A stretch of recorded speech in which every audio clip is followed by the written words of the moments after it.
I come from a very small town in a flyover state where nothing ever seems to happen. Think of the littlest place you can imagine, where your worst travel nightmares actually come to life. My hometown is even more quiet than that, with vast distances stretching out between every single neighbor. Imagine a single main street downtown and half a mile or more of space between every house. We had one McDonald's and a single department store where everyone gathered during the long weekend nights. There was one movie theater with 3 screens where everyone went on every Friday and Saturday night.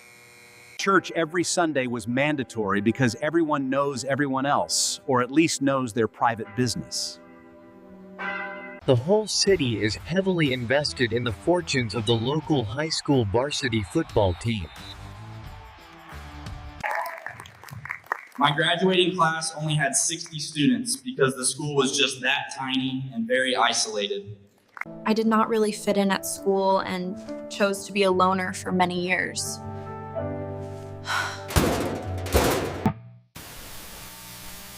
I cringe about it now, but I was a wannabe emo goth rocker during my teenage years. I still got invited to parties because there simply were not many other people left to invite.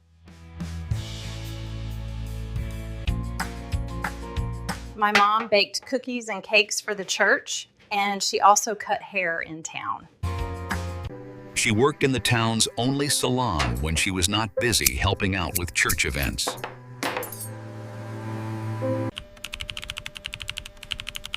My dad owned an internet cafe for a while back when those businesses were considered very hot. Once everyone got Wi-Fi, he turned the internet cafe into a slow-moving local tax preparation service. He served 20 years as a petty officer in the Navy and lived on his military pension.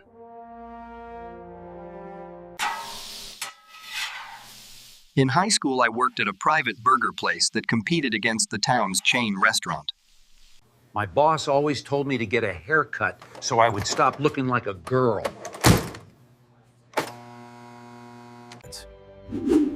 Miss Fontaine was of French extraction and moved to America in her late teens for college studies. She was only 24 years old and spoke perfect English with a very pleasant-sounding French accent. Obviously, all the guys loved her, while many of the local women immediately hated her for it. She appeared oblivious to the attention and mostly kept to herself while focusing on her teaching job. Nobody ever saw her hanging out with any men in town, despite their many attempts to try. She only took the job to gain experience for her future goal of becoming a college professor. I had a crush on her just like everyone else did in our small church going town.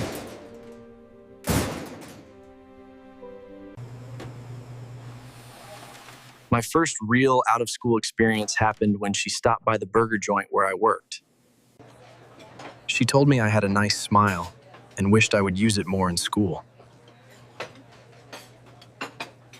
I was impressed when she ordered a salad instead of the greasy slop we usually sold there.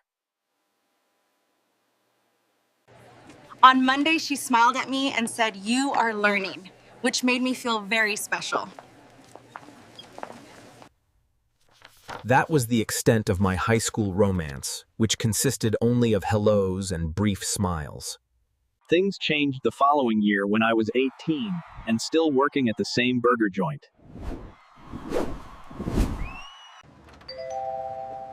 She came by the restaurant and asked me with real seriousness if I was going to college. I told her I was playing with my band and saving money for the local community college. Honestly, most of my money back then was spent on buying weed and various other illegal substances. I was the vocalist and guitarist while Jerry played bass and Gabe played the drums for us. Our lives revolved around wasting our youth skateboarding, getting high, and playing in our loud punk band. We like to think our music was an emo punk fusion, but It has not aged well. She told me she wished her current students were as well behaved as I was back then. I earned mediocre grades but consistently got an A in English because I genuinely love to read. On the church cars. A few days later, she asked me if I would like to go see a movie together. Since I was out of high school and we were both adults, it felt natural to hang. We would meet in the evenings and go to dinner at the one good restaurant in town. Amber was cool about paying for our dates because she knew I made the local minimum wage. I started to push the relationship by holding her hand, and finally we started kissing in private. She taught me many French words and phrases over that summer and fall while we were dating. My parents knew I was dating my former teacher, but they did not raise any stink about it. She saw our band play a few times at the roller rink and was very nice about it.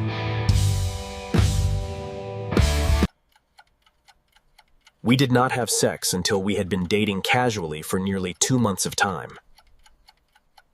She admitted that she really liked me and wanted it to happen since we first reconnected again.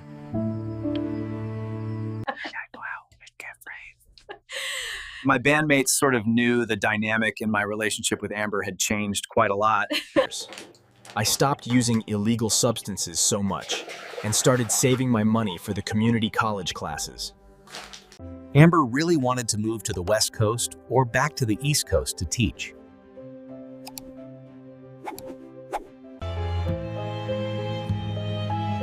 After a few months, I was in love with Amber, and she was in love with me.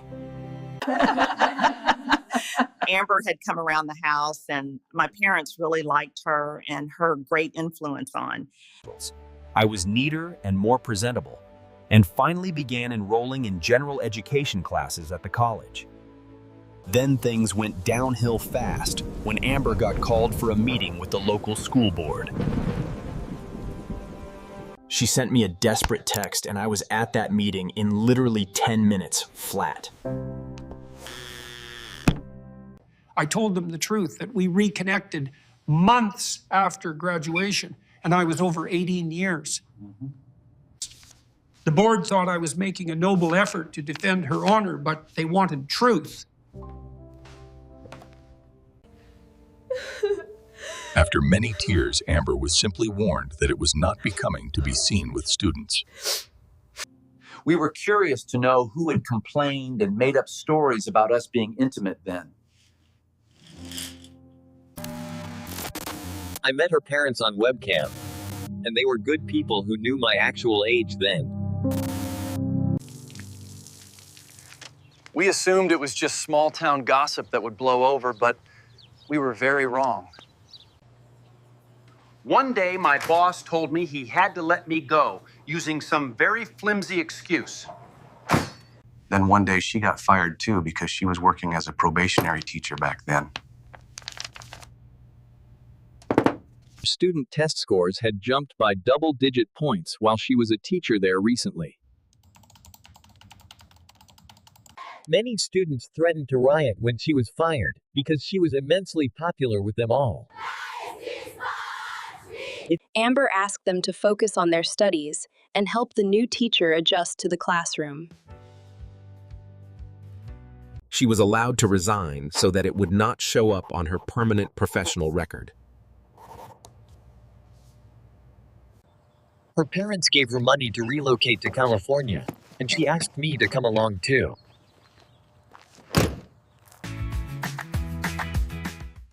We got an apartment in Los Angeles and both used bikes to get around the new city. I got a job as a waiter in a popular French restaurant because I spoke the language. The school district misled her and attached an official reprimand to her teaching license after she left. Every time she applied for a job, and this red flag would immediately appear on her teaching application. Everywhere she went, career doors would slam shut because of the nasty things people had said then. Finally, one day, Amber told me she was pregnant and we were going to have a baby.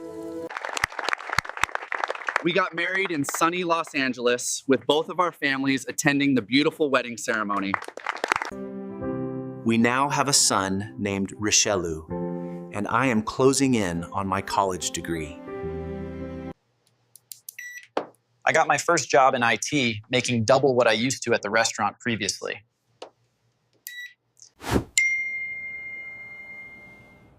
One day I got a text from my mom about a local school board meeting back home. My mom ran into Jerry's mom and heard them talking about me and Amber behind our backs. Jerry had been the one to tell everyone about us, and his mom went to the board. Jerry was actually the biggest drug dealer in town, even though his mom was a school teacher. I began searching through my old cell phones to find the evidence I needed to get revenge. I made a throwaway email account and sent the videos to everyone that mattered in that town. Police searched his house and found a lot of drugs, which led to Jerry going to jail.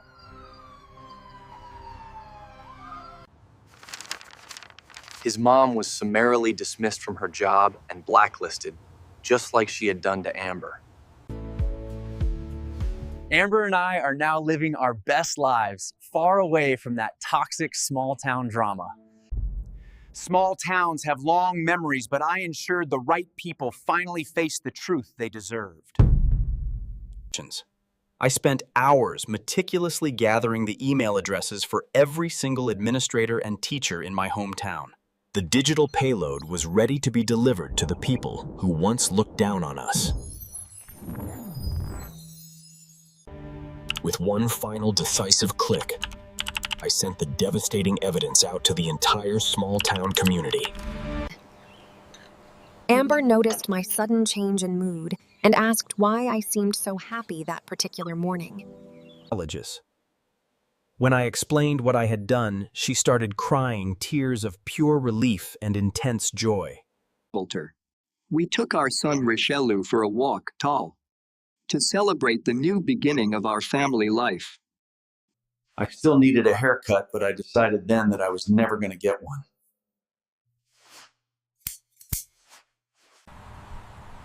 In a small town like mine, gossip becomes gospel almost immediately after it is finally spoken aloud. They once ran us out of town based on lies, but now the truth was finally out.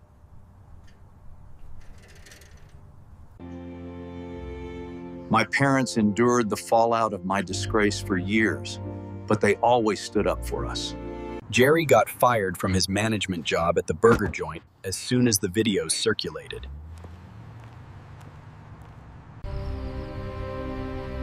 Law enforcement searched his house and found exactly what the videos had promised they would find there. Jerry was headed to jail for his crimes and his long history of dealing drugs in town. His mom was summarily dismissed from the school board and her teaching position for her drug involvement. There was a strong possibility that she and her husband would face serious jail time as well. It also came out that Jerry's dad had been cheating with a woman from their local church. Jerry's entire family became persona non grata, and they were completely hated by the whole town.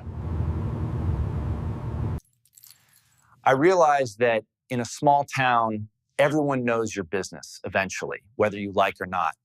And people would eventually figure out that I was responsible for the total downfall of Jerry's entire family. I did not care what they thought, because Jerry had tried to destroy the woman I love. Amber continued teaching her online courses and remained passionate about educating her many students every single day. With another baby on the way, our lives were becoming busier and more fulfilling than ever before. We had successfully built a new life in California, far away from the narrow minds back home.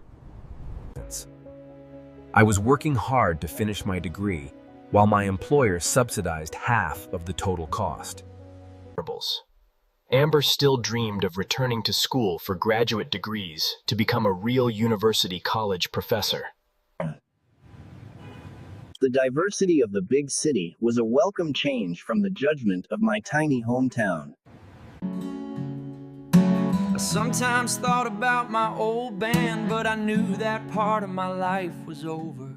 The truth had been delivered, and there was no way for them to take it back now. The town that once centered its entire world on football was now focused on a massive scandal. Some things are better left in the past, where they cannot hurt the people you love anymore. Life in a small town moves slowly until a single moment changes the entire landscape for everyone. We were looking forward to the birth of our second child and the future we were building. I had finally closed the door on my old life and the people who tried to ruin. California was our new home, and it offered the freedom that we had always dreamed of having. I continued to practice my French and integrated it into my daily life and my new career. Our marriage was built on a foundation of truth and mutual respect, despite the many early obstacles. We left the bitterness behind and focused on the path that was stretching out far ahead of. The story of our small town struggle was finally coming to a very satisfying and just conclusion. Most of the people I went to school with stayed behind, but I chose a different path. Richelieu would grow up in a world far more open than the one I had originally known.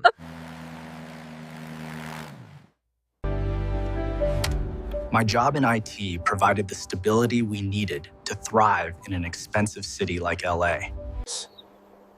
Every morning felt like a fresh start and a victory over the petty people from my past. I was determined to finish my education and provide the best possible life for my growing family.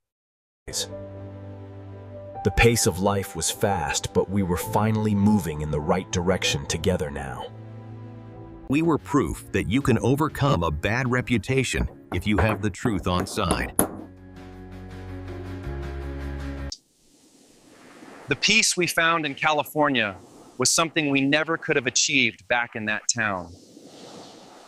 I learned that justice sometimes requires taking action into your own hands to protect the ones loved.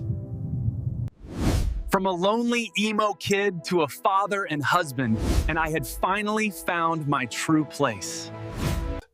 The truth is a powerful tool that can light up the darkest corners of a small town.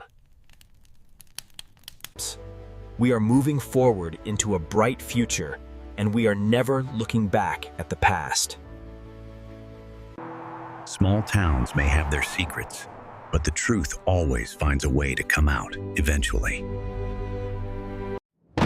Life is sweet when you are living with the person you love, and justice has been served.